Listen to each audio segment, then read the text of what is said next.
Hola, ¿qué tal? Continuando con estas videocápsulas, ahora vamos a hablar sobre los compuestos orgánicos. Los compuestos orgánicos es un tema muy amplio, así que nos vamos a enfocar a hablar a las bases teóricas y a conocer a los principales grupos funcionales, sus estructuras y sus terminaciones al nombrarlos. Los compuestos orgánicos son uniones entre átomos de carbono que forman cadenas carbonadas y esta propiedad de formar cadenas se llama concatenación. Entonces se van uniendo átomos de hidrógeno a los átomos de oxígeno o incluso otros como el nitrógeno, el fósforo o el azufre. Las cadenas que forman pueden ser de tipo abiertas o lineales, como este ejemplo, ramificadas, como este ejemplo, en donde hay una cadena principal y salen algunas ramificaciones, y estos se llaman radicales. O también pueden formar compuestos o cadenas cíclicas o cerradas. En la química orgánica es importante conocer los grupos funcionales. Los grupos funcionales los podemos definir como un arreglo de átomos que siempre reaccionan de una determinada forma. Es la parte de la molécula que le da su comportamiento químico porque le confiere características específicas.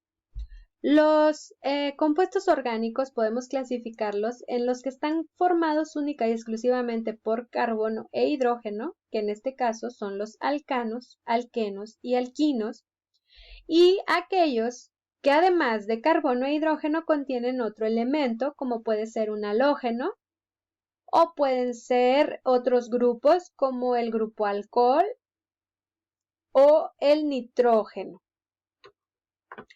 Tenemos pues, si hablamos de los alcanos, su estructura general es R, que es un radical, que es una cadena de carbonos con N número de carbonos y termina con un hidrógeno. No podemos decir que haya un grupo funcional, pero si tenemos un solo carbono unido a hidrógenos, tendría que tener 4 hidrógenos y se nombran con la terminación ano de alcano. El de un solo carbono se llamaría metano, el de 2 carbonos se llamaría etano, el de 3 carbonos, que es este ejemplo, se llama propano, el de 4 se llamaría butano, y del de 5 en adelante atienden a sufijos griegos para señalar el número de carbonos. 5 carbonos sería penta, pentano, el de 6 hexano, el de 7 heptano y así sucesivamente.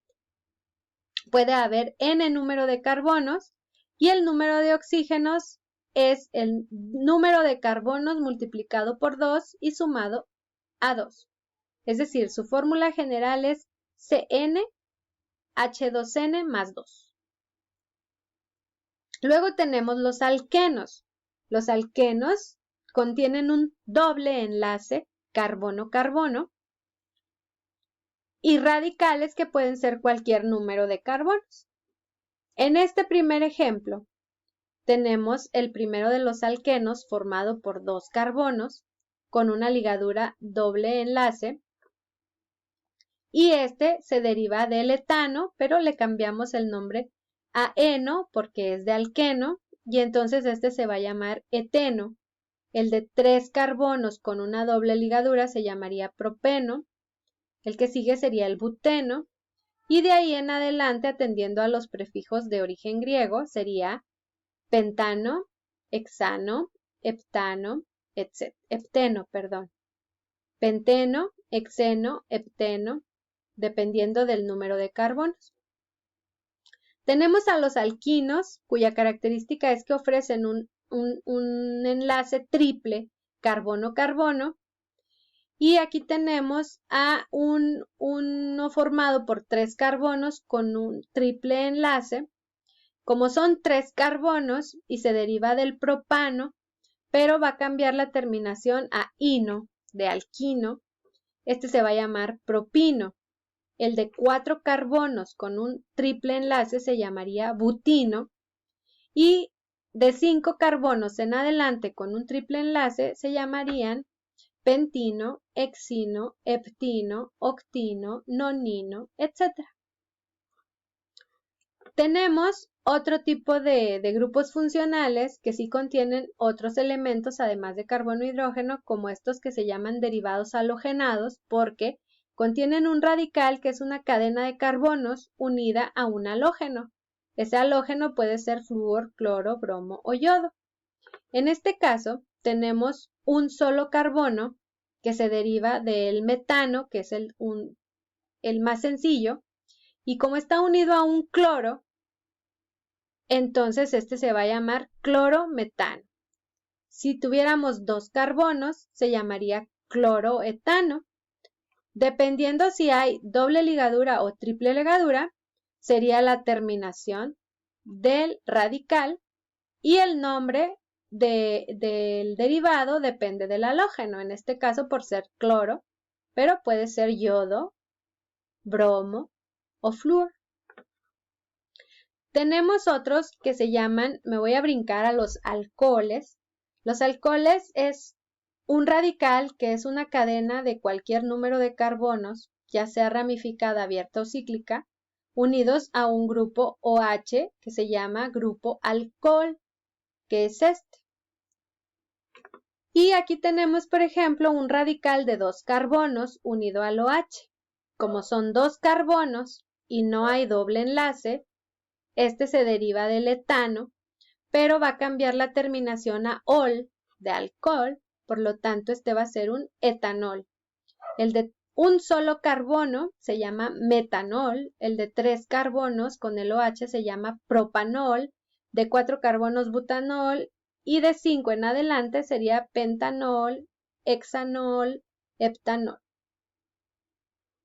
Tenemos al grupo éter o éteres, formados por 2 radicales que pueden ser cualquier número de carbonos separados por un oxígeno. Este es el grupo funcional éter, ROR. Y aquí tenemos una cadena formada por 2 carbonos y una cadena formada por un carbono.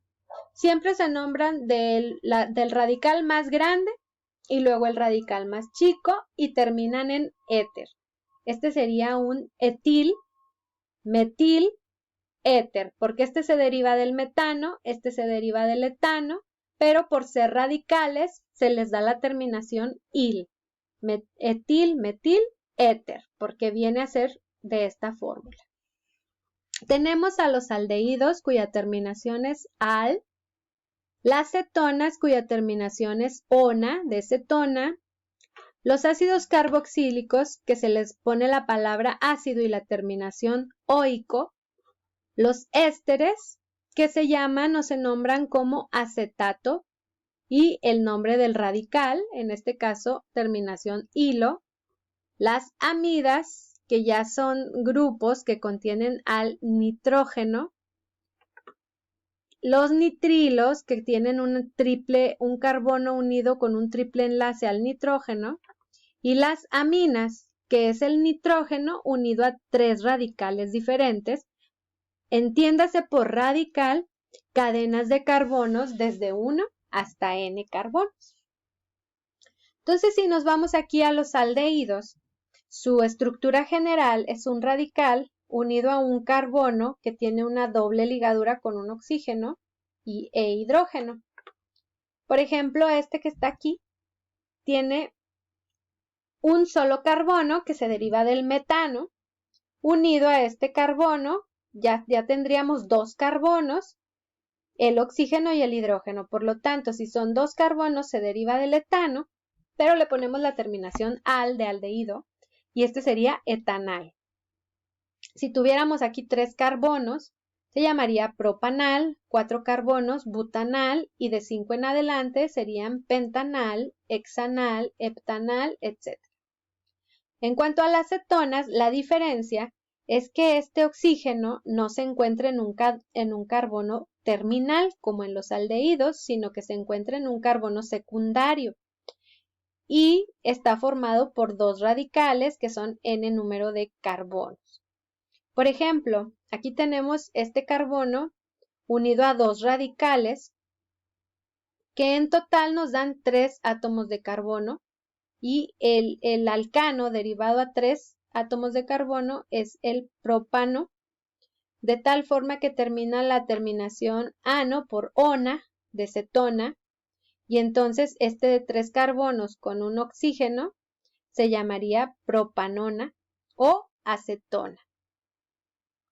Con 4 carbonos se llamaría butanona, con 5 sería pentanona y de ahí en adelante hexanona, heptanona, etc.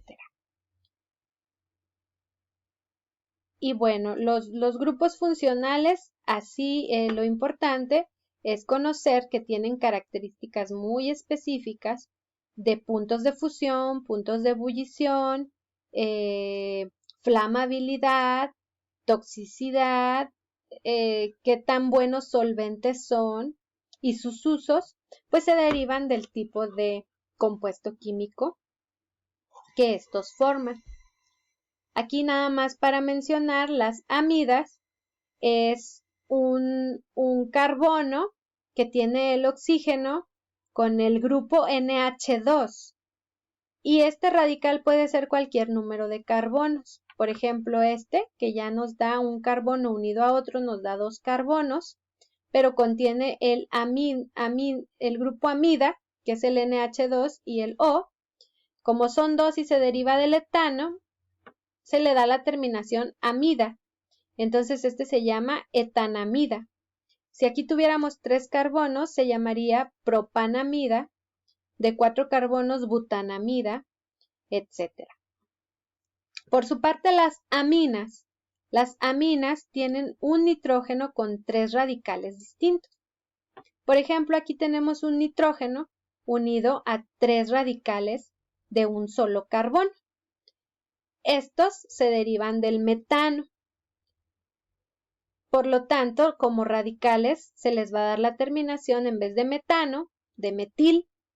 Y entonces aquí es un 1, 2, 3, trimetil, porque son 3 metil, y terminación amina. Trimetilamina. Entonces, la diferencia entre las amidas y las aminas es el grupo que utilizan, NH2 o N unido a 3 radicales. Y bueno, hay más cosas que decir sobre lo que son los grupos funcionales, pero podemos resumir a que estos compuestos orgánicos contienen ciertas propiedades que no hay que perder de vista. Todos contienen carbono, hidrógeno y con frecuencia algún otro elemento como oxígeno, nitrógeno, azufre, fósforo o halógenos. Abarcan la mayor parte de los compuestos químicos. Todos tienen un enlace de tipo covalente, siempre se comparten electrones para formarse. Tienden a formar largas cadenas, lo cual se llama concatenación. Tienen también la propiedad de la isomería. La isomería se refiere a que una fórmula química puede representar a 2 o más compuestos diferentes, en cuyo caso se llamarán isómeros. La mayoría de los compuestos orgánicos son combustibles o son solventes de uso industrial. Se descomponen muy fácilmente por el calor, son muy flamables o pueden ser mezclas explosivas. Podemos encontrarlos en estado gas, en estado líquido o en estado sólido, y todos tienen bajos puntos de fusión. Son solubles solo en solventes orgánicos como éter, alcohol, benceno, cloroformo. Y muy pocas soluciones tienden a ionizarse y conducir la corriente eléctrica, si no es que ninguna. Y presentan reacciones lentas y rara vez cuantitativas. Y hasta aquí terminaríamos con la explicación de los compuestos químicos orgánicos e inorgánicos. Muchas gracias por su atención.